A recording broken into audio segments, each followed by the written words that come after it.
Démystifier la banque. La banque fait partie intégrante de notre vie quotidienne. Que ce soit pour gérer notre argent, épargner, investir, effectuer des paiements ou obtenir un crédit, nous sommes tous en contact avec la banque d'une manière ou d'une autre.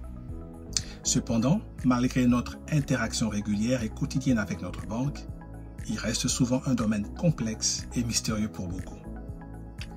Vous vous demandez peut-être, qu'est-ce qu'une banque en fait?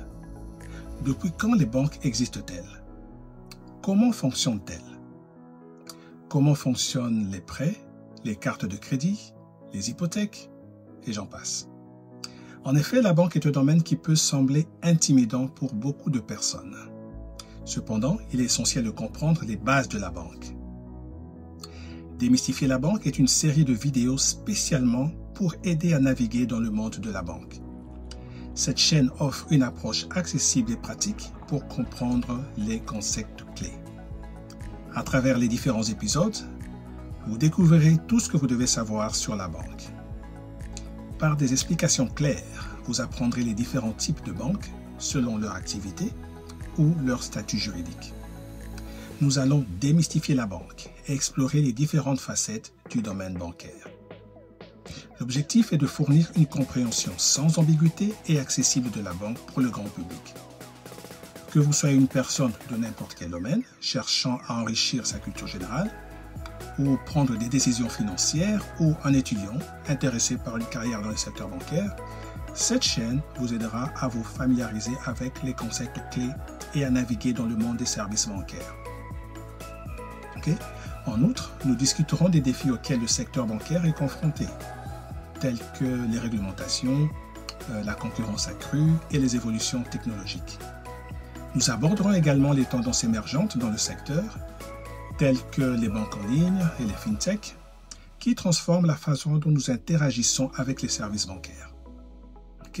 Donc, Démystifier la banque est la série de vidéos idéale pour vous familiariser avec le monde de la banque. Car en fin de compte, la compréhension de la banque est essentielle pour tous les individus.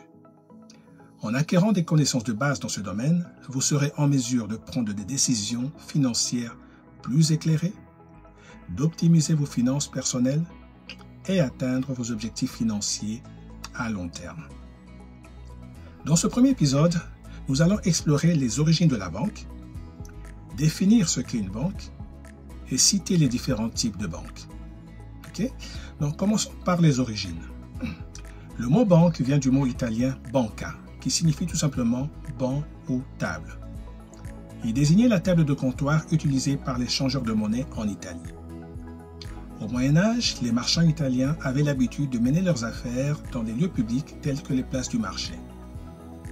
Ils utilisaient des tables ou des bancs pour effectuer leurs transactions financières, notamment l'échange des devises et la gestion des prêts.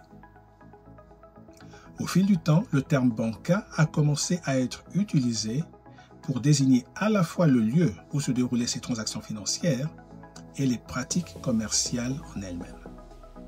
Bien que les activités bancaires se pratiquaient déjà à Babylone dans le Moyen-Orient depuis l'Antiquité, les toutes premières banques sont apparues en Italie, plus précisément dans la ville de Venise en 1151. Avec le développement du commerce international, les banques bourgeonnèrent rapidement partout en Europe, puis dans le reste du monde, pour faciliter les transactions de paiement. Aujourd'hui, qu'est-ce qu'une banque? Une banque est avant tout une entreprise, autrement dit, une organisation qui mobilise diverses ressources dans le but de proposer des produits ou des services à des clients. Mais pour la banque, les produits ou les services offerts sont essentiellement financiers, c'est-à-dire ayant trait à l'argent. Les principales caractéristiques d'une banque sont les suivantes. Premièrement, la collecte de dépôts. Les banques acceptent les dépôts d'argent de leurs clients, qu'il s'agisse d'individus, d'entreprises ou d'autres institutions. Ensuite, l'octroi de crédit. Les banques accordent des crédits à leurs clients en échange de paiement d'intérêt. Ensuite, elles proposent des services de paiement. Elles facilitent les transactions financières en offrant des services de paiement tels que les chèques, les cartes de crédit, les cartes de débit, les virements électroniques, etc. Elles proposent aussi la gestion de l'argent, par exemple la gestion de portefeuille d'investissement, les conseils en matière de placement et autres. Il y a d'autres services financiers tels que le change de devises, le financement du commerce international et les lettres de crédit. On peut dire que la banque agit en tant qu'intermédiaire entre les personnes qui ont des excédents d'argent et celles qui en ont besoin. Okay? En gros, une banque œuvre dans le domaine du commerce de l'argent. Mais au fait, rappelons-nous, qu'est-ce que l'argent? L'argent est avant tout un moyen d'échange, largement accepté pour faciliter les transactions économiques. Il s'agit d'une forme de valeur monétaire qui est utilisée pour acheter des biens et des services. La nécessité de l'argent se fit sentir dans le passé pour résoudre des difficultés causées par l'échange direct de biens ou de services. En effet, au début, les échanges se faisaient sans intermédiaire. Par exemple, 5 kg de sucre contre une paire de chaussures. On appelait cela le troc. Mais à un moment donné, des problèmes d'équivalence se sont posés. Il fallait trouver un instrument d'échange qui permettrait une comparaison entre les biens de différentes natures. Tout au long de l'histoire, l'argent a pris plusieurs formes, notamment des métaux précieux. Et lorsque les billets sont apparus, ils représentaient au fait des reconnaissances de dettes que les banquiers donnaient à ceux qui déposaient leurs métaux précieux dans leurs coffres. Aujourd'hui, la forme la plus courante de l'argent est celle qu'on appelle la monnaie fiduciaire, c'est-à-dire tout ce qui est billets de banque, pièces de monnaie émises par les autorités monétaires. Cependant, avec les progrès technologiques, l'argent électronique, sous forme de solde bancaire, de cartes de crédit, de paiement numérique et de crypto-monnaies, est devenu la forme la plus en plus répandue. En résumé, l'argent remplit plusieurs fonctions dans l'économie. Premièrement, moyen d'échange. L'argent facilite les échanges en permettant aux individus d'acheter des biens et des services sans avoir à les échanger directement entre eux, ces biens et services. Okay? Deuxièmement, c'est une unité de mesure.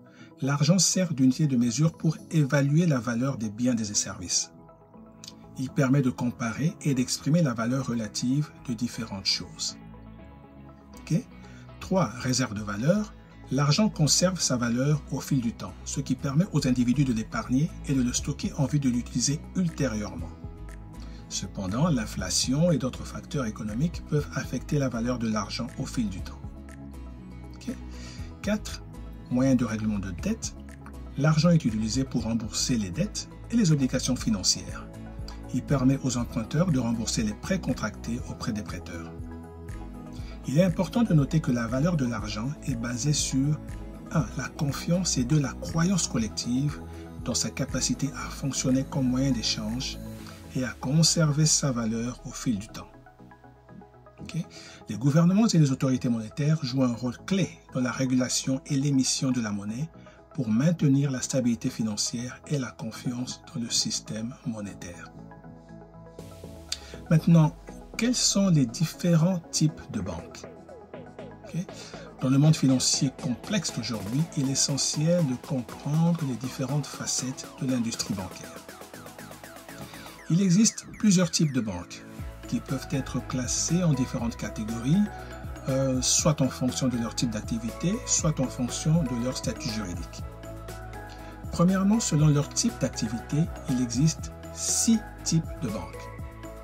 La banque de détail, la banque d'affaires, la banque d'investissement, la banque coopérative, la banque centrale et nous avons le cas particulier de la Banque mondiale. Okay?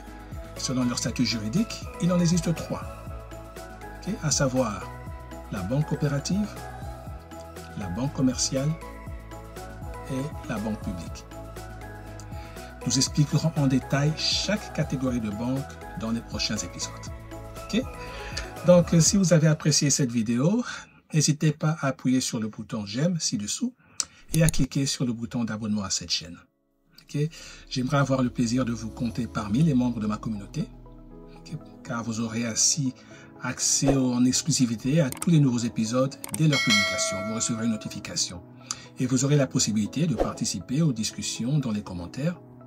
Et si vous estimez que mon contenu pourrait également intéresser vos proches, n'hésitez pas à partager cette chaîne avec eux. Je vous remercie sincèrement pour votre soutien et pour la confiance que vous accordez à ma chaîne. À très bientôt. Démystifions la banque.